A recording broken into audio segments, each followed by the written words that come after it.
Gather, veterans. It's time to join the fight. The long war begins.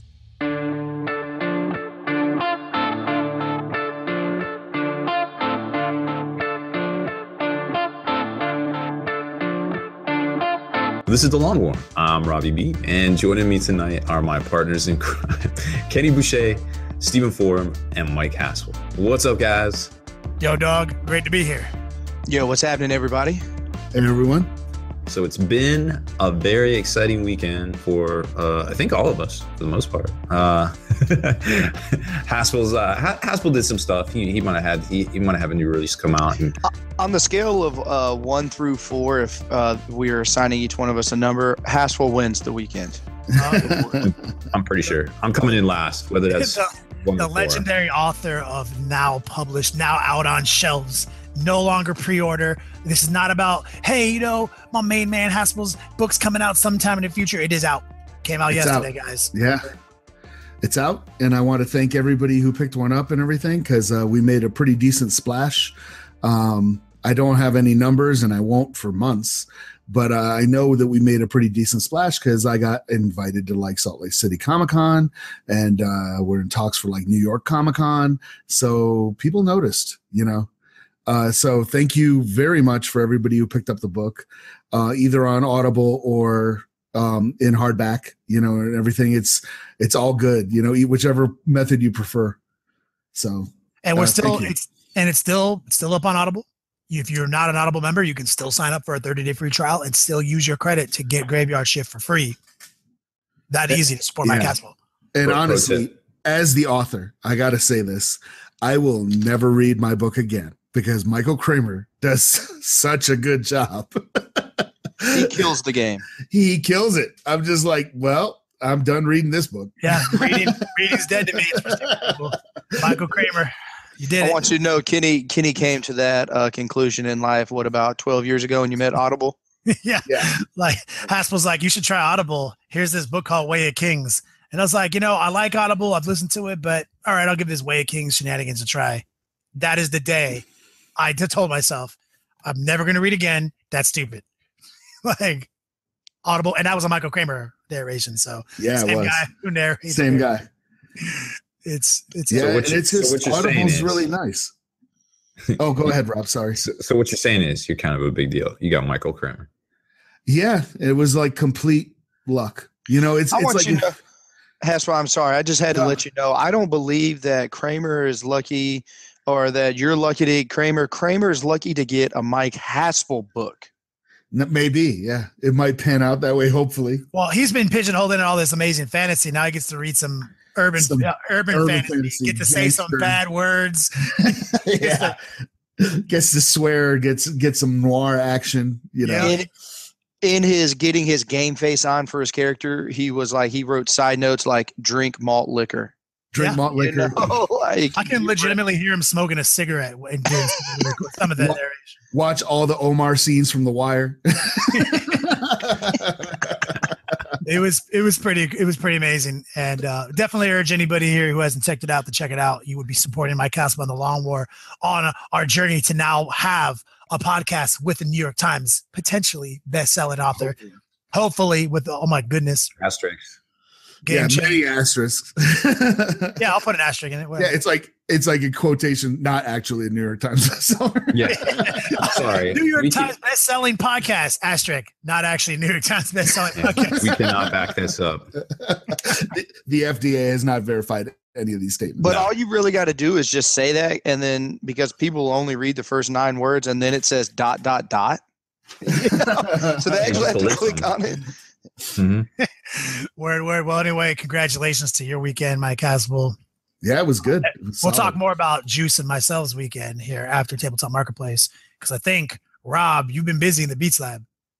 Not the world famous Rob Baer, but I do have the new releases for next week. Now, this week coming out is the 3 Start Collecting boxes for Age of Sigmar that are all a ridiculously good deal, in my opinion. I didn't crunch the numbers on them. Been super busy in the Beats Lab packing and getting back in town from some stuff I was doing over the weekend.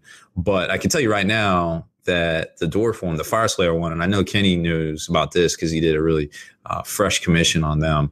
The big Magmadroth coming in there with 10 Zerkers and one of the characters in there.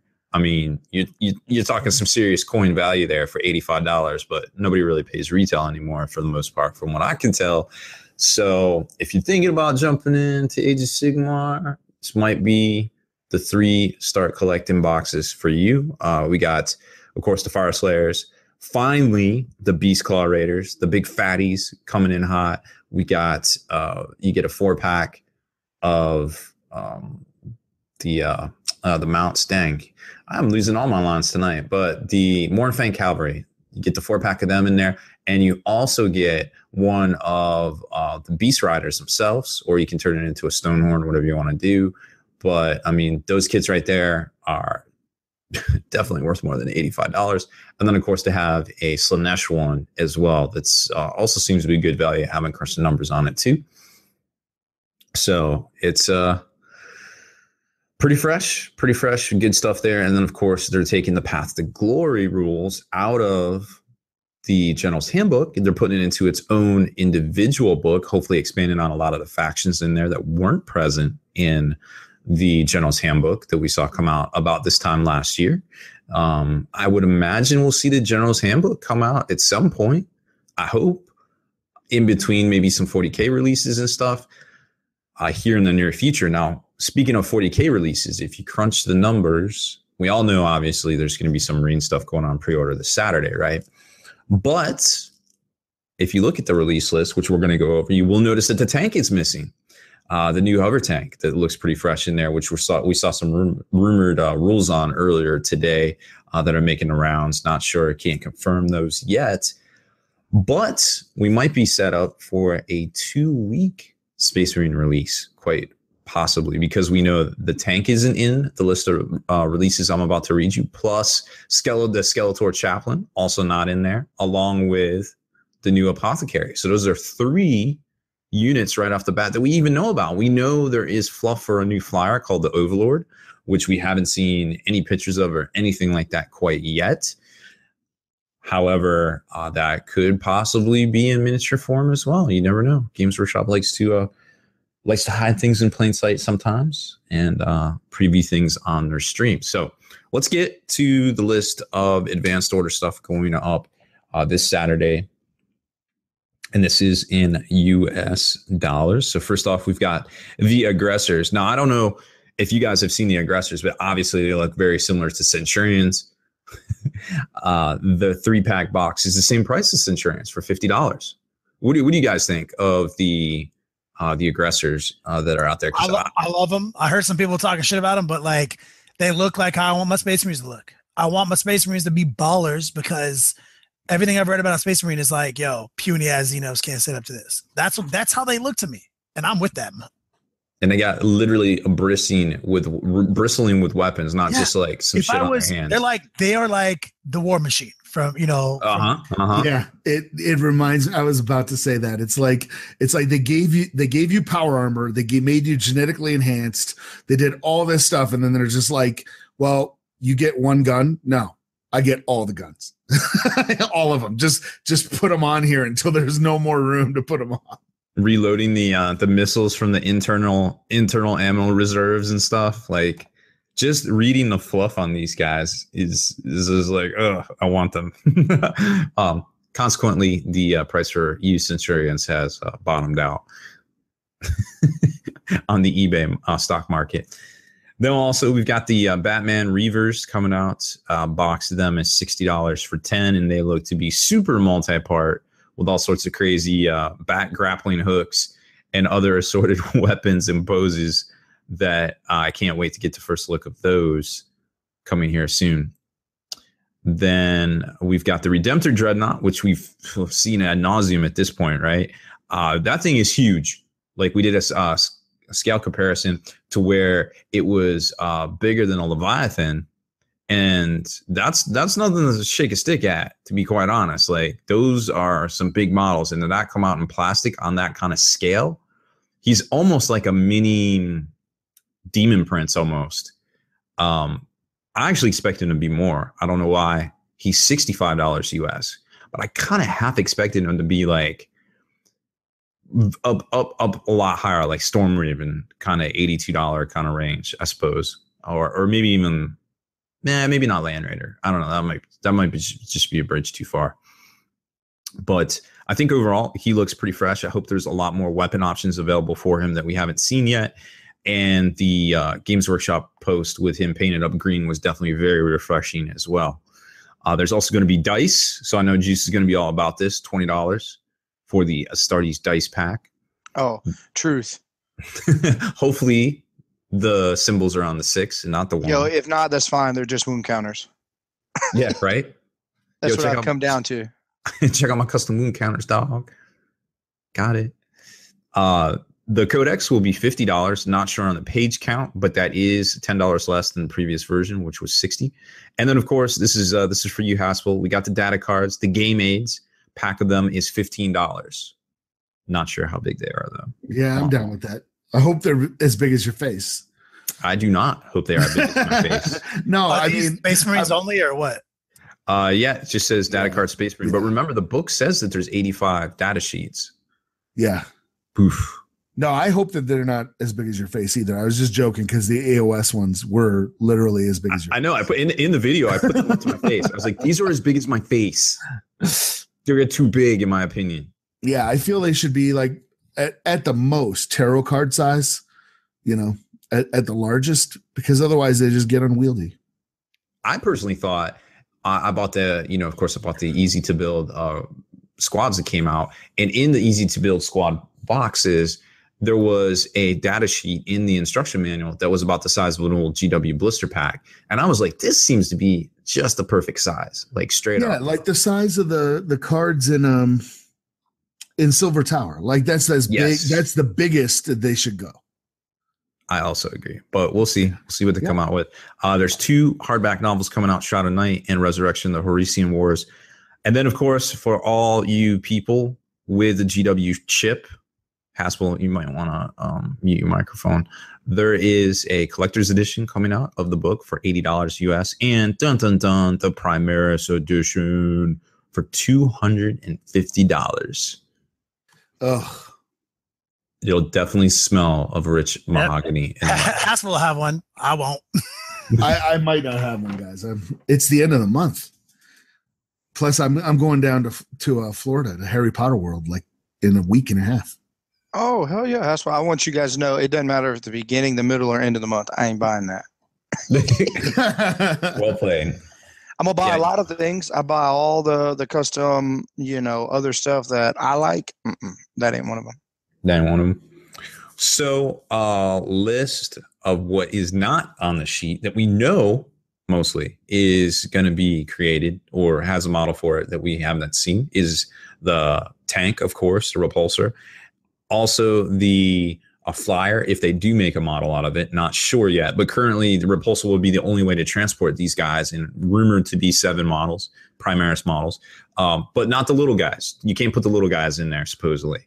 They're just too small. They fit. It's like a hot dog down the hallway. They can't go in there. And you described my life. And then the jump troops with the plasma, the chaplain, and of course the apothecary. So there is potential for at least a 2-week release. Now, a 2-week release would get us to the 29th, I think. So that stuff would drop the 5th. And then that would give us in August, that would give us 1, 2, 3 weekends before the Labor Day weekend, which we know there is a major tournament coming up that weekend right there. So they do have a potential to either kind of fill in with some Age of Sigmar releases, maybe the General's Handbook 2, or they could just kind of fill in with some other filler stuff for those 3 weeks and then drop. We all know they like to drop big things on Labor Day weekend. They did it with the Dark Vengeance box. I forget what they did last year, but it was something big, I remember. And then we could roll right into the Death Guard and the Chaos book. Because if you think about it, they said 10 books are coming out by December or by Christmas, right? And we all know what happens in Christmas. They come out with army boxes and coffee cups and bits boxes and all sorts of things, but they don't really do new releases per se. So you really kind of start backing that schedule up to November, right around Black Friday time. And you're looking at, I did the math on it, it's like 2.66 codexes per month. You got August, you got September, you got That's October. a lot. No way they get them out there. Do you think, Rob? I don't know. They could go 2 a month. They could do 3 a month. That's all an ask. I want to ask from a smart business mind, that you are. Does that make sense to even do that? Well, they're obviously up to something. And I don't mean that in a bad way. They have a plan of some sorts. There is 23 or 24 books before in 7th, right? So at 24 books, if they're going to put out 10 of them, that's almost half-ish. So that's kind of interesting that they almost are trying to set a foundation for maybe the meta or the play, or to kind of slow roll into things, or maybe they're going to do 10 books, then drop the chapter approved, and maybe the chapter approved will be like an index, the index books, but it'll be for the other 14 factions. Say it's 14. I don't know. That number may not be accurate, but say they drop that chapter approved. It's got changes to the base game, but also the rules you need going into 2018. Everybody would have to buy it, right? Yeah, I'm just kind of concerned. It's like, gosh, it's such a double-edged sword that we obviously understand that these indexes, they're obviously flawed, right? Like, this was something that they could put out. They knew that they were going to have codices coming out. So sooner or later, once all the codexes are out, these indexes are null and void, right? So it's like a double-edged sword. I want to see all however many books that we need and the upwards of 20, but if you're saying from the first book that comes out, like let's say it's the Space Marines, like it's looking, man, do you know how much more powerful Space Marines are going to be? And let's say Orcs, for example, are last, and we don't get that until April of next year, May, July of next year, a full calendar year that it only gets to run out of an index. Gosh, it's like, as much as I think to myself, there's no way GW from a business standpoint would ever put out that many books because it floods the market and they can draw it out and stuff. But it's kind of like they're almost, from a game standpoint, you got to, right? No. You got to put these out, right? Or no? No, you don't. 40K has never been balanced, in my opinion. Never, ever in the history of ever has been balanced. I mean, they can literally draw out the Codex books for years. So they clearly have a different, they're taking a different tact. Like, they could be like, okay, well, we're going to get these books out and we're going to sell these books, and that's cool. Maybe they're going to go, and we saw it kind of at the end of 7th edition, that whole splash release where they would come out with something like a Triumvirate or whatever, right? And it would introduce new models. But think about this, knowing what we know about 8th edition, how more doper would coming out with a Guillemade Triumvirate be these days, because the key focus of 8th edition isn't the rules themselves. The key focus is data sheets themselves, right? So you come out with a Triumvirate that has 3 new units that can just like break the meta wide open, or just, get that, we'll say meta for the competitive side, we'll say enticing to buy on the business side, right? Data sheets are where it's at. Individual data sheets. We see it. That's why we're buying all these books. That's why we'll buy the Codex books. It's for the data sheets themselves. I'm confused. You're talking like the Imperium book. Are they saying like what's inside this index that's in my hand is all data sheets? Is that what you're saying? Basically. Oh, okay. Because this is just I think that they have to put out these rules. I hope that we don't. You just have you just have a collection of data slates, and the Codex will be potentially not a collection of data slates, maybe introducing new data slates, but maybe just be the flavor of those data slates. You know what I'm saying? Right. There'll be new additional rules, stuff like chapter tactics, stuff like new command benefits, the things that we're seeing that we already know is in the Space Marine Codex. But then think, okay, maybe I'm advancing the going towards the end game.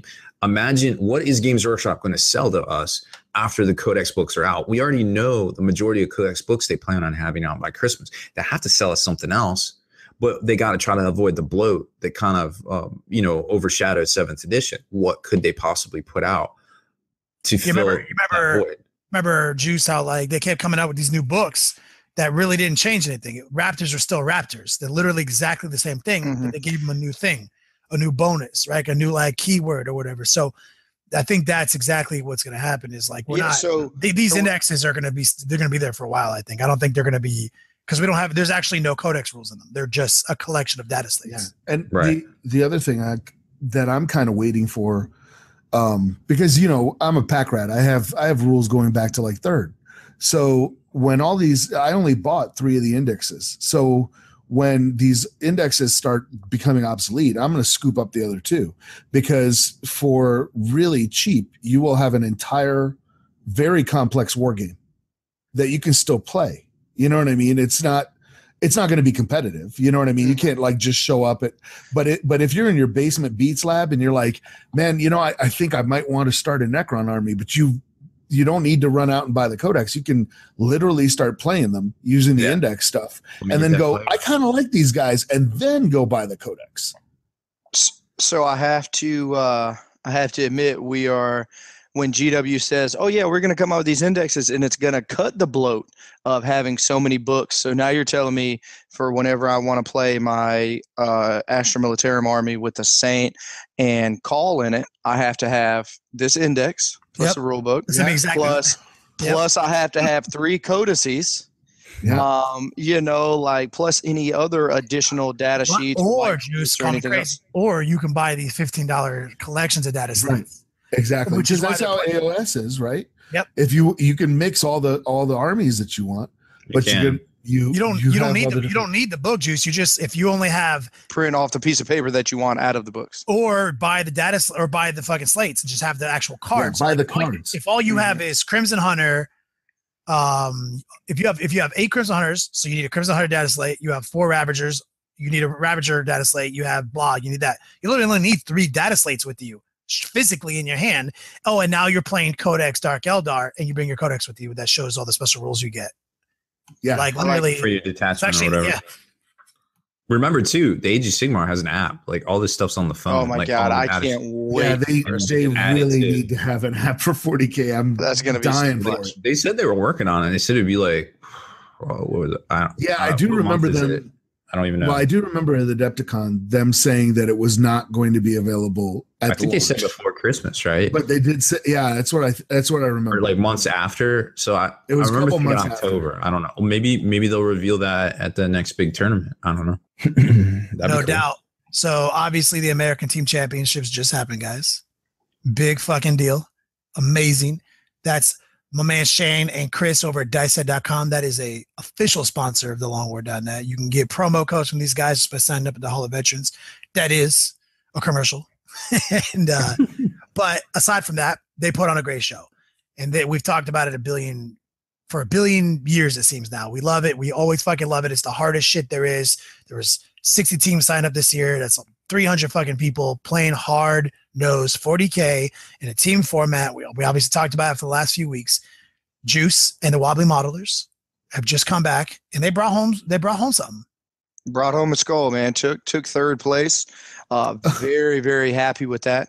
And as Kenny said, yeah, man. If you ain't first, you're last. No. To be honest, he's rescinding. Juice is going to rescind that for this episode. No. In this situation, first off, in this situation, that is not true. You can actually be second, third, hell, fourth. You could even be fourth. Okay. Yeah. So, I just want to say what an accomplishment that is to Kelsey and Austin and all the guys, Max Dubois, Ernie, just really great guys. Like, some phenomenal friends, what an amazing weekend. And it's 58 teams that were there, because two were no-shows, which is an amazing feat in itself, that you only have 2 no-shows basically out of 60 teams. But the floor was loaded, guys. It was Spam Adams, exactly what we talked about. It was hard-nosed list. There was no like, oh yeah, we're going to have a round 1 gimme. Oh yeah, don't worry about it. We'll get some scrubs round 2. Like, ATC isn't that anymore. People spend their money. They prep all year. They do all this in a different kind of form that Adepticon does, where they build their team and they're working on a display. Like, literally, guys in their team take this so serious as we do. And they're creating lists and they're in their beats lab. They're talking all year about this. They release the lists of the armies from the teams ahead of time. So now you can build your playbook on how you want to do your matchups. Absolutely. You know, that, and I mean, so you're playing the game before the game happens. And for everybody out there, it's just like, you know, last week's podcast, we went so hard on, you know, how we feel about spam and where the edition we think is and everything else. It is everything that we said it would be last Wednesday. And it was an amazing time.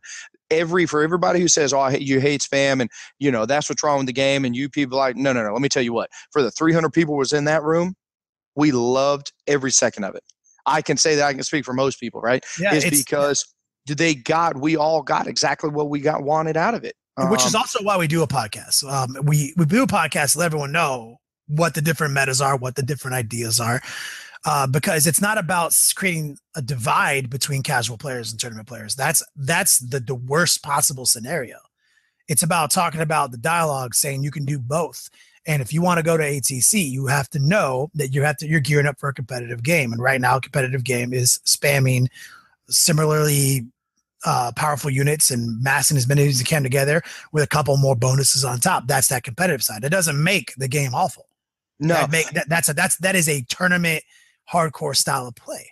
And I do want to touch on a couple things. One is, it's so funny, is I haven't even had a chance to tell the story yet, but one of the teams that we played, matter of fact, round 4, the first game of day 2, we were able to lock down a phenomenal solid win, which is exactly what we needed going into game 5. But the team that we played against, I was like, hey guys, what did you guys think? The opponent that I played was like, man, we in our play group kind of wasn't ready for the spam that we saw here, right? And I was like, oh, okay. So I talked to their team captain. We're all just laughing. We would be having beers in our hand if the venue allowed it. But so we're just kicking everything. And, you know, I was like, oh, do you listen to podcasts or anything? And they're like, no. And they're like, we just missed in our meta. We didn't see it. And that's exactly what I showcased, Kenny.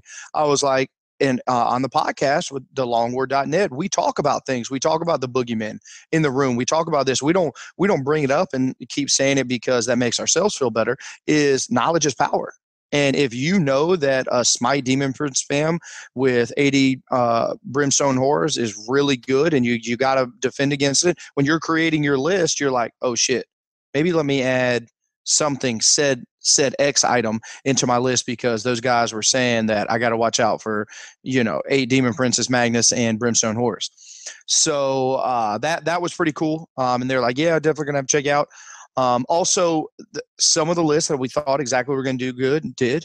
My list did exactly what I thought it would do. It was just an absolute amazing weekend. Shout out to Shane and Chris on an amazing job on what they did for the terrain. Guys, these guys busted their ass to have terrain that was fit for 8th edition. And we all know what that is. Yeah, and that segues us to our next point.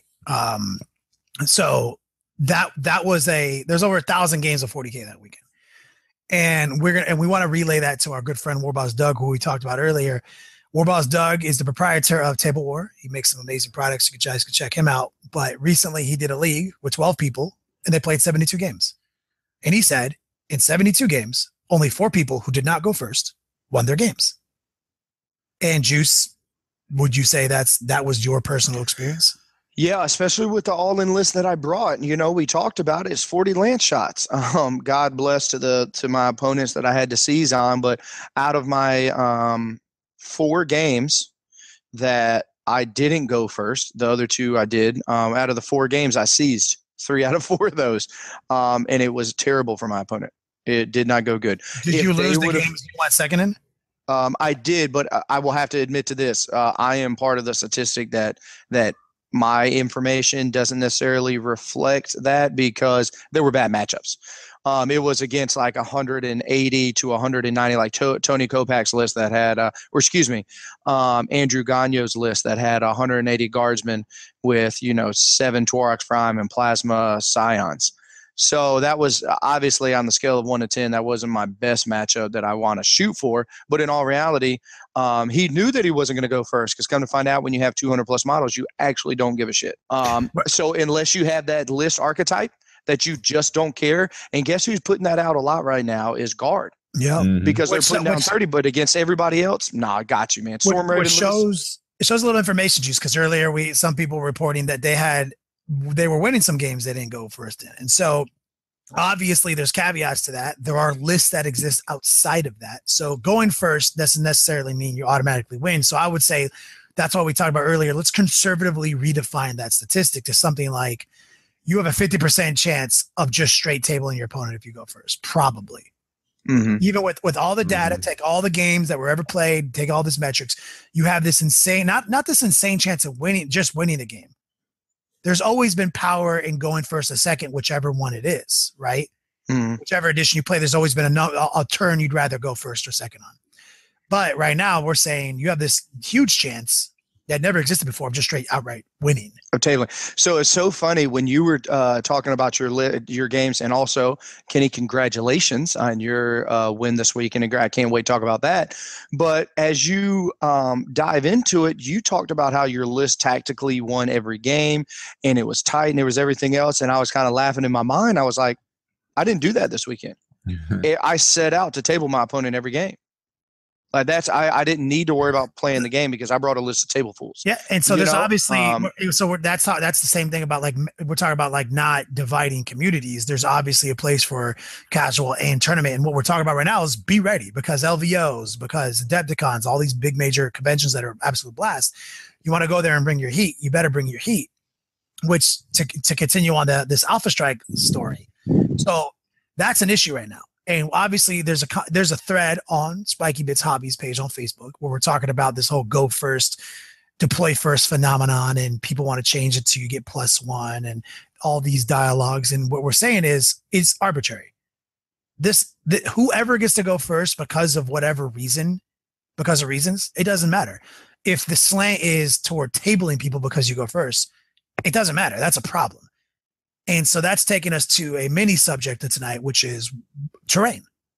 As Juice talked about, like, their terrain was on point. They had a lot of great line of sight blocking terrain. It was this, that, and the other thing. But I'm seeing that right now, people are reporting that terrain is a massive issue. It practically doesn't impact the game right now, Juice. What do you, I mean? Oh yeah, that's exactly. And let me tell you, the terrain that had the tables that had huge, and when I mean, guys, don't mess around and say, oh, let me get some line of sight blocking that's like 2 inches tall. Like, no. ATC this year, cone or straight tubes that were 22 inches around. I mean, Night Titans from shoulder to shoulder are completely blocked, 30 inches tall, like that kind of line of sight blocking terrain, right? That is what is needed. And hey, I just want to make sure I caveat to one thing for anybody who thinks that is such an elitist army right now, to kind of go with what Kenny was saying about who goes first and stuff like that. Don't get it twisted. If the guard players out there that are bringing the guard firepower, bubble wrap by 120 cultists that have every character to reroll everything with their 6 wyverns and 6 mana cores and 70 mortar teams, that army is just saying, I'm not going to go for a school. But if they seize the initiative on you, you just get tabled turn 1. So, like, let's not just think just because you only bring 6 drops that you're going to table people. But the guard list, the Tau list, anything that have those mass number of drops, they literally have the firepower to kill you in a turn. So it's not just these elitist army. If you bring and set out to bring the firepower, that's what you're going to do. So it doesn't matter if you bring 4 Baneblades or 3 Baneblades, you can table somebody. If you bring, all the tanks and all the 50 drops, if you seize the initiative, your chances of winning is exponentially higher. At least 50%. Yeah, that's why we have a conservative number there. But yeah. So we've been talking, and all of us have been playing this game since back in the day, and we all talk about 4th edition with a lot of nostalgia. Mm-hmm. And I think that me and Haspil, when we first met, it was during trial vehicle assault rules going from 3rd to 4th. Yeah, that sounds about right. That's how long we've been playing the game together, And so 4th edition did something that was really crazy. And 4th edition brought in an abstract terrain element that was essentially a keyword system like we're playing now, where they assigned levels to units and terrain. And they simply said that you couldn't shoot through terrain. It was, you could shoot into it or out of it, but not through it based on this level / keyword. So if you were an infantry unit and you were level 2 and there was a level 3 feature in front of you, you couldn't see them. They couldn't see you. That's simple. And so that was a renaissance that was a tournament renaissance because now people can hold massive events with a bucket of felt that was just had numbers on it, 1, 2, 3, 4, whatever. And you can play these amazing games with a lot of people for low investment, and everyone was on equal footing because of how balanced terrain was instantaneously. Yeah. This renaissance. And don't get it wrong. I mean, it wasn't like Wormahordes. You know, it was like people would bring out the felt and put trees on it and stuff. It still looked like terrain. It was just understood that, hey, these trees are not representative of true line of sight. Right. But it allowed. Those are woods. They look like woods. Imagine that they're denser. Yeah. And to talk about what happened in 5th edition, the reason like Leaf Blower Guard became the #1 shit in 5th edition out the gate was because we still have 4th edition terrain going into 5th edition, which was a total cinematic model's eye view experience. So since there was no terrain that actually stopped people from seeing each other, you were essentially Planet Bowling Ball and Leaf Blower Guard lists were just tabling people. Yeah, I mean, that was a huge thing. Like, people didn't get it. And even some of the developers were like, well, why aren't you playing with more terrain? Because you can't expect us to redefine all of our terrain every fucking time you make an edition if you want us to keep, you know. Dude, and I think we touched on it tonight. Like, terrain is like the #1 asset of any tournament, organized tournament event. You know, the storage, the procurement. Remember, it just doesn't end at the end of the event. There's a lot of equity in terrain. There's a lot of storage. Yeah. Like, it's a lot of money, a lot of manpower. You remember playing Blood Angels and shit in 5th edition against Leaf Blower Guard? You were like, well, better go first. Yeah, come to find out, better go first and better have a bunch of ruins. Yeah, because that is where we're at right now. And we harped on it from 5th to 7th edition, and we talked about this, and now here we're back with a keyword system that is perfect and poised to come back to 4th edition. And now that GW's talking about chapter approves, updates to the core rules, et cetera, we want to start putting it out there into the world for people to start talking about. We think that with, you know, this one page of match play terrain that we use, they can literally just put a piece of information in chapter approved that didn't change anything. It just added to it. Just said, add the following lines to forest. And it would say, in addition, a forest feature blocks line of sight to units with the following keywords. And you would just insert infantry, biker, cavalry, whatever. And then you can say, okay, let's say ruins is our #1 shit. Ruins would block line of sight to the following keywords: monster, vehicle, blah, etc. And now you have it built into the terrain. You have craters, you have hills, all in it, you know, all that shit. And you can even say what hills do, like what define them with keywords, whatever you want to do. And instantaneously, this whole setup for crossing each other, whoever wins this die roll just tables the other person 50% of the time. That's eliminated, completely removed from the game, because now we get to move from terrain to terrain. We get to try to outmaneuver each other. There's going to be an emphasis on having fast moving units, an emphasis on having strong units or smaller units that can hide behind terrain. And then you can bait people. You can try to, you know, at least play 3 turns before someone gets tabled. Yeah. Cause they definitely need, like, trying to remember the name of the piece of terrain that has like it's a GW piece of terrain that has woods and a busted rhino on it. And it's, I don't remember the exact name of it. Oh my goodness! So like I know exactly. It's some kind of battlescape because the shop that I grew up at, they glued those damn trees down on that piece of terrain. Impossible to move a Gene Stealer squad through that piece of terrain because the damn trees were glued down. Yeah, I know exactly what you're the battlescape, right? So you read the battlescape rules, and I was playing a tournament this weekend too, not ATC, but a different thing, and we had one of those on there, and I was just like, oh, you know, this has special rules where if you move through it on a 1, you blow up because there's a minefield in there. And I was like, that's awesome. And then I was like, well, what advantage does it give me for being in there? And really there was none. So we just kind of ignored it the entire time. It was really sad because I was like, that's the only thing that could like make it like a little bit more dangerous, or I don't want to charge that guy because I'm slowed down and I might blow out, I might catch mortal wounds. And so that was really cool, but there was literally no advantage for being in there. I was like, man, I'll just put an objective right here and just park on it. And then I was like, why would I do that when I'm not going to do that? I get no cover bonus. I get nothing. Rob, please. Well, I got 2 points to make that I think are pretty important here. You know, we always harp on the fact that, last edition, there were so many little rules changes for each event. It was like every little event out there had an FAQ, which was great if that's what your local community wanted, but it made it very difficult for somebody to have one army and be able to tweak it and go to the next event and tweak it and go to the next event. We all, we know how time is. We know how long it takes to get things painted up.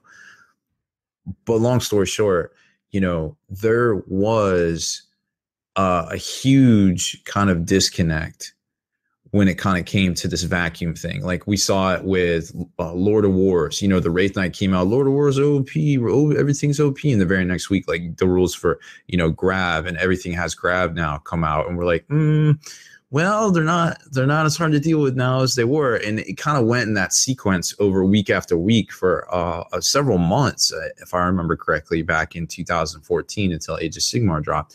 So now we're kind of seeing to where we have made suggestions talking about this terrain thing that will not, in my opinion, affect the way games are played or the way units are. Every unit is still good in its own way, if not maybe perhaps better, because they just won't get picked up off the table. But plus, what it's going to do is keep these little vacuums. You run down the flow chart and you're like, what's wrong with 40K? Well, it's not going first. Whatever you do, +1 to go first, or setting up units, it doesn't matter who sets up first. Whoever's going first has a distinct advantage, at least 50%, as we've stated, to getting blown off the table. So take that aside. Now, a lot of people will have a hard time being like, wait, levels of terrain, I can't wrap my head around that. That's too abstract. But dog, let's be serious right now. This is the addition of abstractness. My shadow sword is pointed forward, but literally can shoot backwards.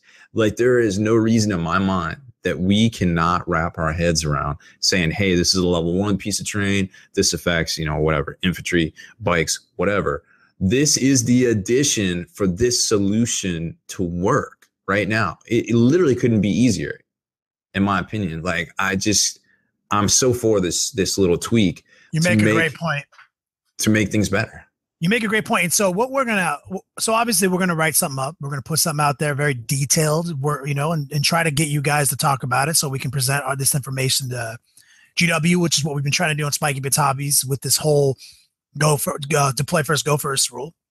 So we're definitely considering doing a battle report even with the new terrain rules, which obviously is the number one thing we like to do, right? Is we come up with an idea like the Dreadnought battle reports we did before vehicle armor was replaced by toughness. So we're definitely going to consider doing a battle report, introduce these keyword rules, and we'll show you how it plays out. And then we'll get a dialogue going, and maybe GW will look our way as per the arbitrarily. I will say the thing we always say: GW any day of the week. We'll sign an NDA. We'll work on this with you. But let's talk about the thing that we think is a solution until that day.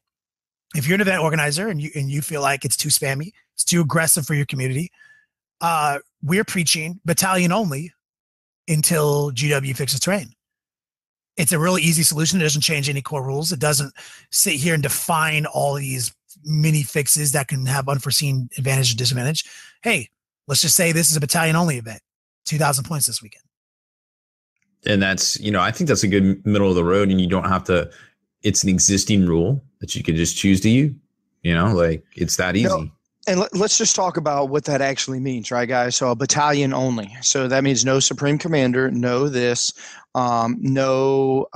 of War. Right? Yeah, no Lords of War. No Lords of War, no elite, no whatever, right? So that sounds like a whole bunch of no's. But guess what a battalion allows you to do? You can have up to 6 troop choices. You can have a Lord of War. You can have 3 HQs, 3 HQs, 3 elites. There might even could see some 2 consideration. flyers. 2 flyers. I would also like to maybe even, and remember, this is just in the beginning stages. Nothing has been nailed down. There might even be room to say, hey, you are allowed to have 1 minus command point to bring in a single auxiliary. So where maybe that says that's 2 Lords of War for you, or maybe that's an extra heavy support. Who knows? I don't even know if that's a thing or not. But what that does is that creates parameters for a quality list instead of something that could be a little more easier to play. It lets us learn the game too. Like, cause right now, no one's learning. We're not learning shit about the game of 40K right now. We're just learning what units are the best. And also and the reason why we want to say a battalion only is because if you limit something to say 0 to 3 of something, there could be, you have to put caveats in there saying, oh, well, I'm just going to ally demons and chaos demons. And then my demon princes from chaos Space Marines are completely different than my demons from. This would have been an issue back in the day, Juice, if we'd said CAD only because of the way ally worked. The fact is, you can put any data slate in your goddamn battalion that has the same faction keyword. Anything you want. So it doesn't. This works perfectly. You can put all your demons and all your chaos Space Marines together. In the same thing. It's so funny. I'm sorry, Kenny, but like to cut you off, but I'm constantly building lists because I'm like, damn it, I'm going to build something competitive, and so I don't have to go out and buy all new models. But so I'm like, I'm building this out of the Imperium too. But either way, I'm using Guard, I'm using Astra Militarum, I'm using the Saint, I'm using a Knight. I mean, I've got literally all these elements, and it's in a single battalion. I mean, actually, Juice, I don't. And folks in the chat are confirming you can't take a Lord of War in a battalion. Even better, because I apologize. Well, what you could do is what Juice suggested, where at a -1 command to take an additional auxiliary or whatever.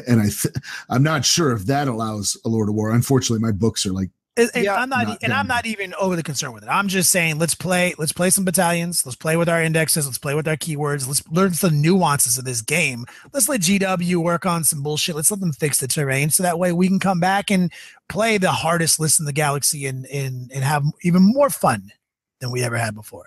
The most hardest lists. Yeah, no doubt. And obviously, we have a real meat and potatoes topic here to talk about. We got to talk about chapter tactics. Before we go into commercial, let me just rapid fire. I did go to a tournament this weekend. It was in Hollywood. There were about 16 players. I did play Chaos Space Marines. There were Helldrakes. There were Mauler Fiends. There were Sorcerers. And I did win. And animal. and to comment on what you said is the way that my Chaos Army plays is it doesn't really table people. What it does is it ties you up, puts you in infinite fallback loops. It's all over the place, forcing you to play in a box the whole turn, the whole game while I'm taking ITC objectives, because this is ITC territory, so we're playing ITC missions. So I was able to get all the maelstroms, usually get first blood, and be in a position in the game to, with my 2 remaining units, to win something else. So like it's a totally different way of playing than try to table people turn 1. And that list will have varying degrees of success versus different opponents. Like, it wouldn't do shit against no 5 Storm Ravens. It wouldn't do shit against no 8 Crimson Hunters, so it's about defining the parameters of your victory. You know what I'm saying? So I am all about battalion only. My local group is even talking about going battalion only and experimenting with that for a little while.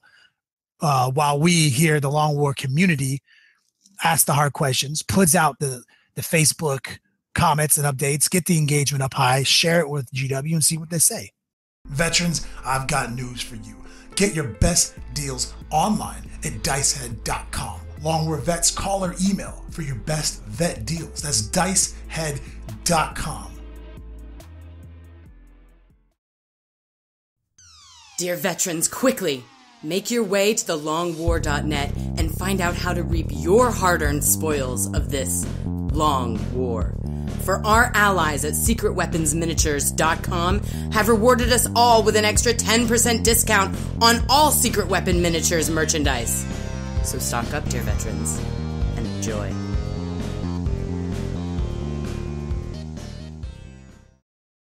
elrixhobbies.com is your exclusive portal to upgrading your hobby. When you sign up at thelongwar.net, you gain an instant promotional discount good for 10% off at Elrix Hobbies. elrixhobbies.com. And we're back. Rob, what you got for us? So, as you may or may not know, the chapter tactics for all of the individual chapters that are getting special rules in the Codex book, I think there's 7 of them, have been previewed or teased by Games Workshop. It turns out you can actually look up their images on their site if they have them preloaded, and some people might have figured that out.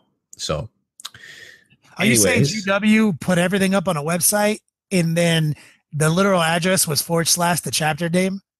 And it was a little bit more complicated than that. You have to have some knowledge of WordPress, how it phrases the URLs, and also the fact that they also use some redirecting to the Amazon Web Services for to keep their load times down and such. GW, we'd sign an NDA. We wouldn't have to do this. Giving away trade secrets.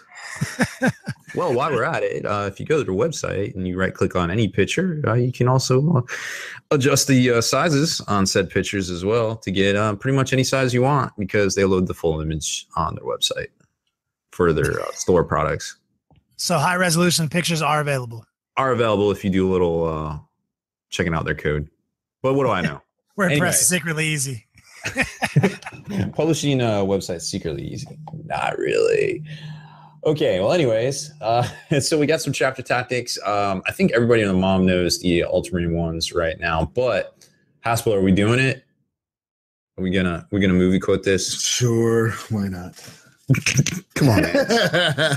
Come on, man. I'm gonna bring it. All right. So first up, we will do the Ultramarines. I feel like there'll be much to say about this one. So, Ultramarine Codex Discipline. Add 1 to the leadership characteristic of all Ultramarines with this tactic. In addition, Ultramarine units with this tactic can still shoot in a turn in which they fall back. But if they do so, you must subtract 1 from their hit rolls in the shooting phase. I guess before we jump to Kenny and Juice, we should caveat this, that the chapter tactics, as far as we know from the GW preview, unless they state, they are for infantry, dreadnoughts, and also I believe it was bikes. So we'll just throw that out there until further notice. So Kenny, what do you think? Well, I'll tell you my recent experience going from, I'm only going to speak to I'm playing Chaos and playing my 2K level, playing with my Helldrake, 4 Helldrakes and 3 Maulafines and shitload of Psychers and doing smite stuff and everything. The thing that I struggle with right now is things that with fly, because fly can leave combat and still shoot. That's a problem that takes a little bit thinking outside the box for me to approach. And so I have a lot of success versus current Ultramarine lists because I lock them down with Helldrakes with those big ass bases.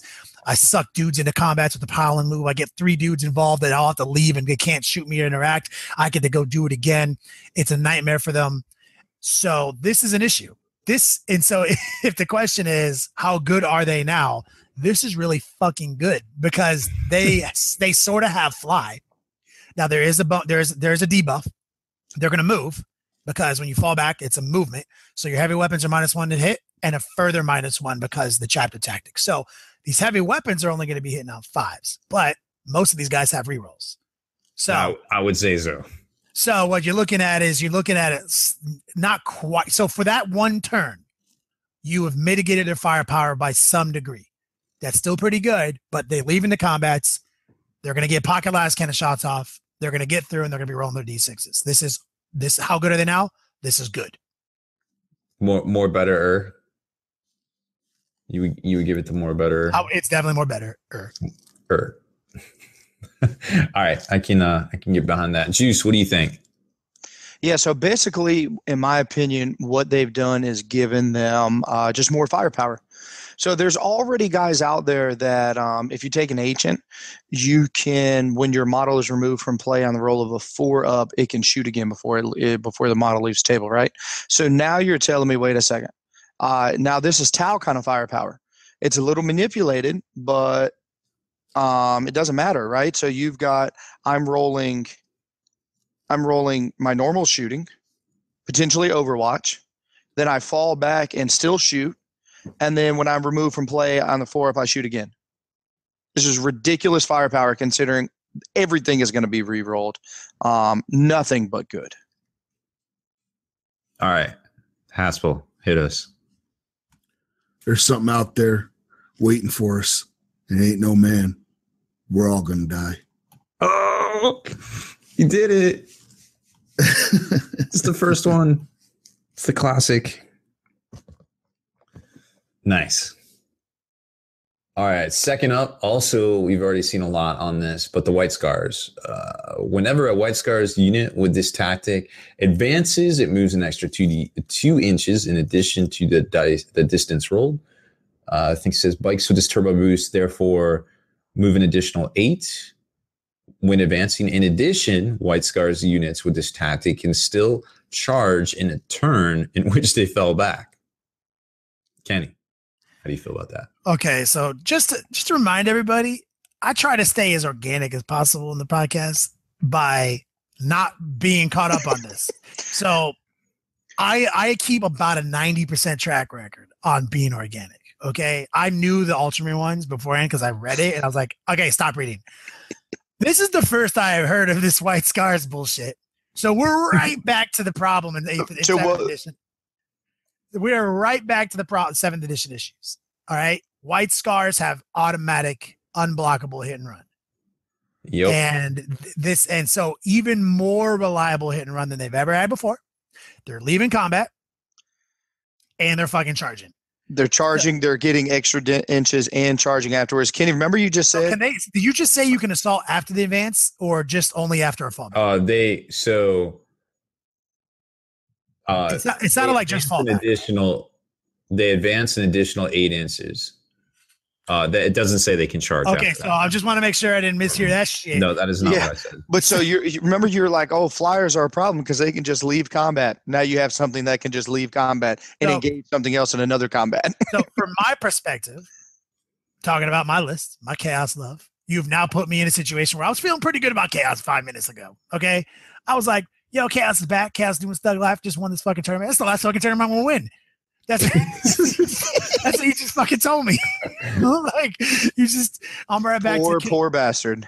Right back to laugh cry mode with fucking chaos. Not to pour salt in the wound, or to 100% definitely do this on purpose. They definitely alluded to something else, a piece of war gear or such, or some way to kit out some of the units, possibly characters, that they will cause mortal wounds when they engage in combat. Like, you mean impact hits? Yeah, like basically impact hits. God damn it. No, and of course they do have to make a legal fallback move, which has always been the only way to stop White Scars before was you had to encircle them. Mm-hmm. Right? So you can still do that. You can still block a hit and run by encircling the unit. You can even block the hit and run by encircling the unit with the unit they're engaged with, which is not something you can do before. So there is a caveat there. Before, the White Scars unit. Sorry, we have a tiny dog alert here in the Beats Lab. But before you couldn't do it with the unit they're engaged with. They ignored the models in that unit, right? Yeah, but now just remember, Kenny, fly is a thing, and White Scars jump packs, I think, are going to be a thing. White Scars jump packs will have fly. Sure. So they will be able to do whatever they want. The bikes, the infantry models, you can still, through aggressive pile-in moves with your units, stop them from leaving. But this is just going to skew it to jump packs, skew it to things like that. Like if we're saying, is this chapter tactic good? Does this chapter tactic want to make me play White Scars? It fucking does. What do you think, Juice? If you don't chew Big Red, then fuck you. No, I absolutely, I love this. It's one of my favorite. We're going to obviously get to my favorite one coming up, but I knew Kenny was going to lose his shit. No need to say how good White Scars are. Come to find out, we saw that all of 7th edition. Yep. 100% true. And I think this may reaffirm people's preference away from bikes again, possibly over to jump packs, which from what I understand, we didn't see that many bikes at ATC. Haspil, hit us. One other thing, I think it rips through your clothes when it takes you over. Windows found some shredded long johns, but the name tag was missing. Thirdly, we'll go with Raven Guard, since it was another one of the focuses here on G-Dub's site on the interweb, so we have a little bit more official. I think this one is going to be really interesting to talk about for a hot minute. Your opponent must subtract 1 from any hit rolls when shooting at Raven Guard units with this tactic if they are more than 12 inches away. What do you think, Ken? So hold on a second. Let me go back real quick one step. White Scars, I'm looking at chat. So all chapter tactics are infantry and dreadnought only. You said, right? I believe it is also bikes. Oh yeah, biker. it's not going to go to jump because isn't jump? Do jump packs also have infantry? No, I don't think they do. Well, I'm gonna just look. I'm gonna just look because as I'm thinking about all the broken combos, I think they are a type jump. But let me double check. Because this is a keyword edition, and we got to remember, not everything works for everything. Oh, so it might actually make bikes great again. Maybe. I mean, I'm all about making bikes great again because bikes are the shit. Nothing better than a genetically enhanced warrior riding a fucking Harley into battle and making you somehow being just all super maneuverable and beating your ass with it. Never falling off his bike. Nothing. I'm going to say that they do have the infantry keyword because other elements in the Chaos book do. So to me, it seems pretty solid. Jump pack's going to be the heat. I'll find out in a second. Assault squad, our infantry. I'm curious if they're going to make it so like Death Watch, like those Marines can take those chapter tactics. I bet they do. Infantry, by the way. Like that would be kind of cool. Oh, okay. I see what you're saying. That'd be cool. This app. So Rob, go back. What are we talking about Lilith now? So I didn't mean to totally run us into the ground with a rules question on our rules segment. You mean Raven Guard? Raven Guard, sorry. Okay, so your opponent must subtract 1 from any hit rolls when shooting at Raven Guard units with this tactic if they are more than 12 inches away. Now, hold on. There's also something in there you probably need to be aware of, that they kind of hint at the fact that you will be able to spend command points to place a unit more than 9 inches away after deployment is done. So it's kind of like the Tau thing where they have that little infiltration. Yeah. But it's command point based stratagem.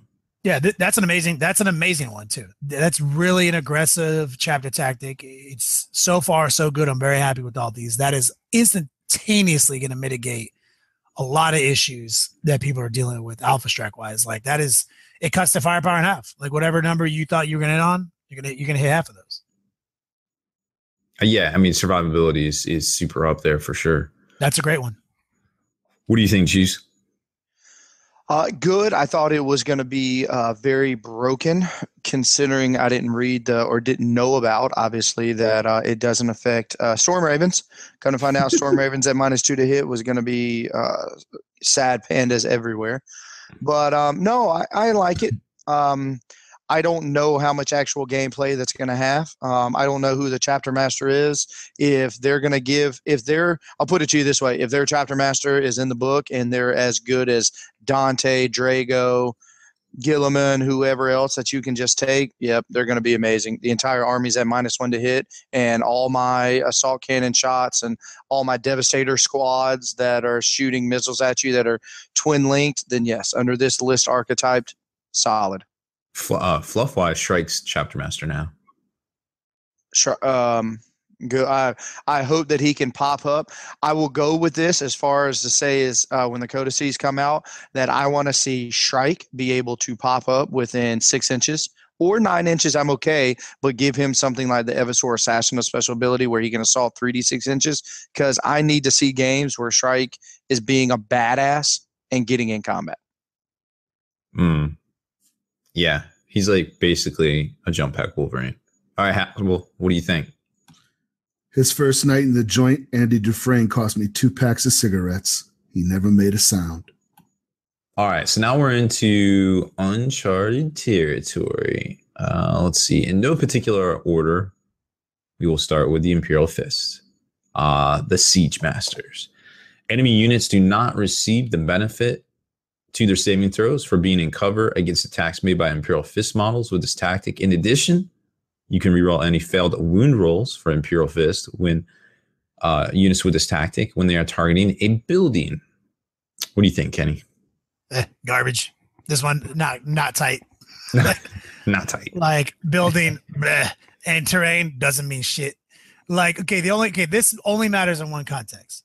When a bunch of sucker MCs are shooting a bunch of sucker MCs in buildings and they're dealing with basically now 2+ cover saves. Yeah, okay.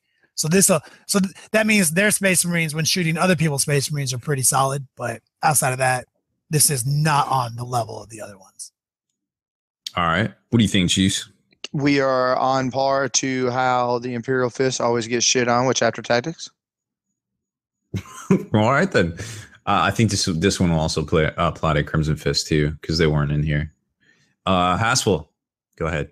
Okay, you people sit tight, hold the fort, and keep the home fires burning. And if we're not back by dawn, call the president.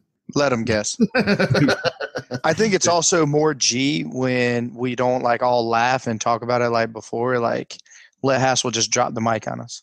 There we go. All right, next up, Black Templars. This one's actually one sentence. You can reroll failed charge rolls for Black Templar units with this tactic. I like that one. I love a universal we reroll charges because that was spicy. That's something that comes in play, especially if you can use deep striking rules to your advantage, needing to roll 9s or rerolls, not having to burn command points. I think that's a good one, like especially for the play style. If you play into that play style, that's solid. All right. Juice, what do you think? I hope to God it gives me hope when I see this that one of the high fleet detachments is going to say you can re-roll charge distances. Do you know what a game changer that would be if my Raveners, if my Trigons, if my Gene Stealers, just for free, my entire army re-roll charge distances? This could be, and I know what the other ones are, this could be out of all the chapter tactics, this could be in the top 1 or 2 most competitive, just because so many models can do some dangerous stuff turn 1 with assaulting. All right, Haspil. This Fazil was so upset about the lousy wrestling tonight that he went down to the garage and in a fit of depression cut off his own head. Next up is the Salamanders, which I think this is the one Juice was talking about. You can re-roll a single failed hit roll and a single failed wound roll made for a Salamander's unit with this tactic each time it shoots or fights. Which I guess also means shooting so twice? What do you think? Yeah, it doesn't say or, it says and. So, yeah. No, it says shoots or fights. Yeah, that's what I'm saying. It says or. Yeah. Or it says and. So shoots or fights. So or.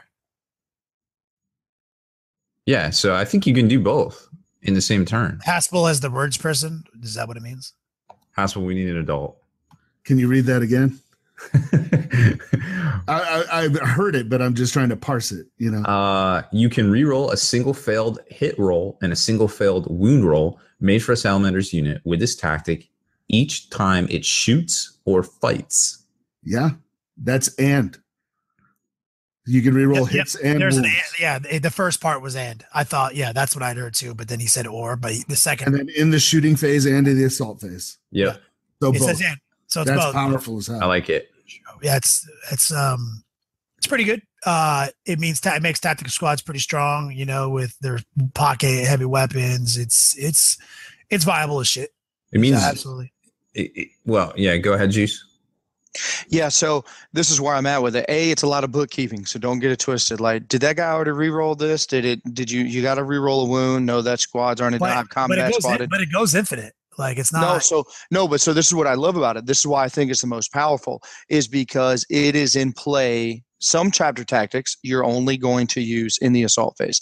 You're only going to be able to use if I get charged and I need to fall back, I can do it. This is all game long, baby. That tactical squad is going to be shooting for 5 turns. And even it's going to hopefully in combat. But Juice, even in the context of devastated squads with the cherubs and stuff, where they burn the cherub and they get to shoot again with that unit using the Sigmund. Yeah. So you can, and now you're saying this guy hits on 2s twice, right? So that's a pretty common tactic, right? So you have 4 last cannons, 3 of them shoot, they hit on 3s, 1 of them hits on 2s, and then shoots again twice. Yeah. So now you're saying I have 2 shots that have never missed practically, plus a 3rd shot that I'm going to reroll every turn as well. Mm-hmm. Plus a command point reroll. Yeah. Plus, I mean, it could, if you build a list around this, a Salamander's Devastator squad. 3 guaranteed hits mathematically per Devastator squad. Mm-hmm. So with nobody buffing them. Vehicles. And now all of a sudden, salamanders have their own basically Gilliman. They have extra rerolls to hit built in and extra rerolls to wound, where no other chapter master, no Drago, no Dante that we've been seeing allows reroll to wound.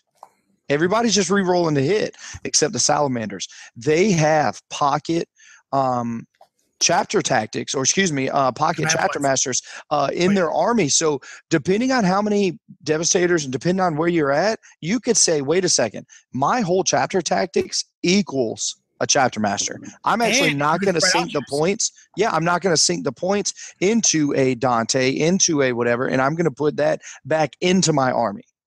Yeah, you get more stuff. You get to be more tactical with your deployment, taking the absolute best counter deployment positions because you don't have to rely on any kind of bubble of rerolls. Absolutely. They're all you're harder to fight against Gene Stealer Colt because Gene Stealer Colt wants you, which is a boogeyman in the room. Check this out, Juice. You could easily take all those points you don't have to spend on a Gilliman and put a Power Fist in every fucking unit. That also gets the reroll. Yeah, I mean, it's... wow. I mean, you're talking about this chapter tactics gives you 4 dice rerolls in a turn. Reroll to hit and to wound in the shooting and in the assault phase. It could be a one-click solution to, picking up a lot of large targets, especially if you have multiple damage weapons in there with high APs, I think it's good. I think it's people are overlooking the single. No. It's hands down the single best one. In mine, I am at Salamanders is number 1, and then the Black Templars and White Scars are tied for second. I don't really care about that. I don't know if we're in a breakdown yet. I don't really care about the Ultramarines as much, just because Gilliman allows them to do whatever the hell they want anyway. And to be honest, with that much firepower that they always have, you're never really stuck in a combat where you're like, I need to fall back and need the firepower from the unit that was falling back. Normally, you have enough around you where it doesn't matter. I agree. Well, we got one more. Oh, Haspil. Can't forget about Haspil. Looking at the cake is like looking at the future. Until you've tasted it, what do you really know? And then, of course, it's too late. Iron Hands are up next, or certainly not least, of course. The flesh is weak. Roll a dice each time an Iron Hands model with this tactic loses a wound. On a 6, the damage is ignored, and the model does not lose a wound. I feel like this is familiar. What do you think, Kenny? I mean, you said it wasn't least. And it might not be, but it's not that great. Like, it's pretty much what they always had. It's okay. That means every time someone does 6 wounds, a guy might not die, but let me put it in perspective. Am I doing this right? So a last cannon shot into an infantry squad, full of 1 wounds. I do 1 hit. You're like, but I have a feel no pain that ignores other wounds. Okay, hold on real quick. That's 5 wounds. You got to make 5, 6 else not to die. Right. Yes, you're doing that correct. So correct. What I'm saying is this might actually be least. I can see. Yeah, I can see that. When everything does 2 damage, everything does D6 damage. You know what I'm saying? Like, the D3 damage. This shit's stupid. It's awful. Look, this is how you can tell that I wanted something more from this. When I read it as if how I wanted to read it. Of each unit gets to roll 2d6. On the roll of a 6, the wound is negated. I was like, oh, word. They get 2 chances. And then I reread it. I was like, where the fuck did I put a 2 in there from? It's just I wanted it to be 2d6, to try to stop. No, it's trash. Trash. Haspil. Sometimes you have to roll a hard 6. That was so appropriate. Nice. Jeez. It's a good one. Well, that is all 7 of the bad boys. Of course. It was last and it was least. God. I'm thinking of all the guns that got shot at this weekend, and I'm like, that one has 2 damage, that one does D3 damage, that one does 3 damage. Luckily, these are all just 1 wound models. You know what I'm saying? Yep. It's like, but I have a 6 up feel no pain. Okay, make 2 of them right now for that one guy. Oh, yeah. I see now. This is awful. So the Space Marine Codex will be going on advanced order this Saturday. You're going to be getting 26 new stratagems, 14 new warlord traits, and 85 data sheets in this 104-page book. So it's actually way smaller than we previously saw, 160 pages previously, I believe.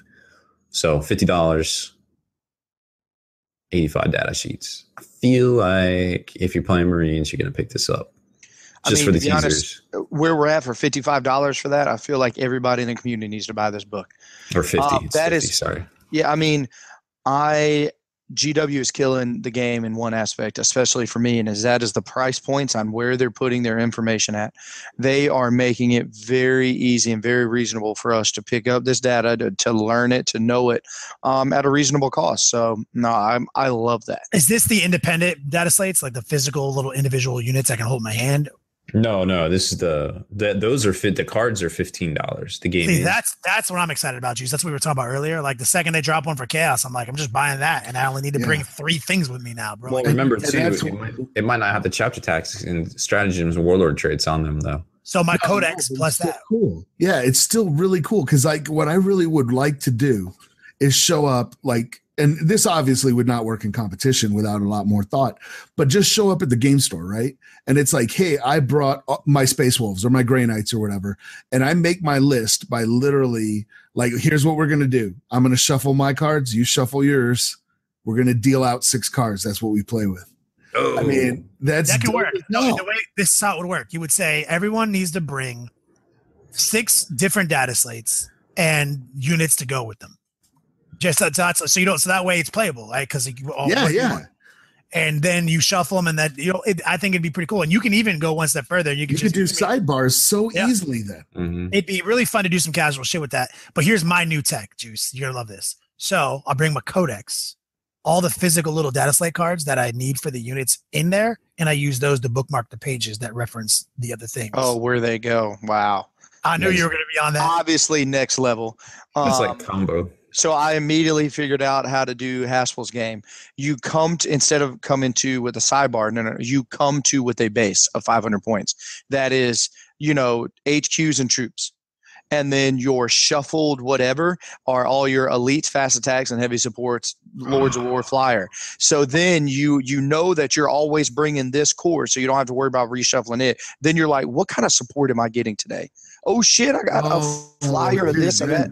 I want to play that right now. That's the perfect, remember back in the day, Haspil, it was always you had to bring 40% troops. That's what you bring. That's what your list is, or whatever the the 8th edition representation. And then you're like, okay, well, what do I get? Oh man, those are the days. There it is, the Long War doubles, right? Give you guys a year to fucking get it. And then everybody has to buy the frigging cards, and it's a win-win for GW and everybody. I mean, honestly, Games Workshop putting this stuff out, these teasers, not only does it give us great content to break down and give you our expert opinion on both on spikybits.com and also, on the podcast, the live events and things here, but it's a marketing win for Games Workshop. They get to drill, hey, there's a new product coming out over and over and over again. We saw it the lead up to 8th. Now we're seeing it in the 1 week lead up to the new book. It's very forward thinking. And I want to say these guys have been wanting to do this for a while, but they're just kind of held back. But I'll never know for sure personally. But it just feels like it's a very calculated thing that they're doing. And I'm glad they're doing it now. And I think it's just an absolute marketing win for them, to be honest. Yeah, I'm loving it. But I have a chip in my head, so I pretty much love. Yeah, anything you say can't be trusted. Yeah, can't be trusted because I'm just gonna be like, oh, that's the dumbest thing I've ever heard. Oh, GW said that. Oh, that's tight as hell, man. I retract my last statement. No doubt.